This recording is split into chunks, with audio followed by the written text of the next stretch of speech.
Christmas आणि नवीन वर्षांच्या स्वागतासाठी पर्यटक आता कोकणात दाखल झालेले आहेत. मालवण, देवगड आणि वेंगुर्ल्यातील समुद्र किनाऱ्यांवर पर्यटकांनी एकच गर्दी केली आहे. मालवणच्या दांडी किनाऱ्यावर स्कुबा डायव्हिंग, बनाना रायडिंगचा पर्यटक आनंद लुटतात, तर मालवणी खाद्य संस्कृतीचाही पर्यटक आस्वाद घेताना पाहायला मिळतोय.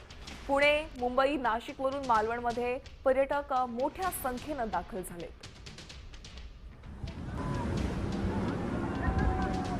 खूप मजा येते आम्हाला. कोकण आम्ही फर्स्ट टाइम आलेलो आहे. माझ्या मामाबाईंसोबत आलेली खूप मजा येते.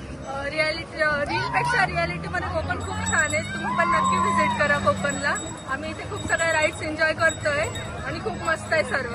मी इथे खूप एन्जॉय करतोय. मला पहिल्यांदा कोकणात आलो. गोव्यापेक्षा मी गोव्याला जाऊन आलो, पण गोव्यापेक्षा खरंच कोकण आपलं कोकण ते आपलं कोकणच आहे. खूप भारी वाटतंय. इथे वेगवेगळे बीचेस, त्याच्यानंतर गोव्याच्या गर्दीमध्ये जे एन्जॉयमेंट करता येत नाही ती आपली कोकणाच्या बीचमध्ये खरंच व्यवस्थित एन्जॉयमेंट करता येते आणि फॅमिली टाइम स्पेंड करायला खूप छान आहे.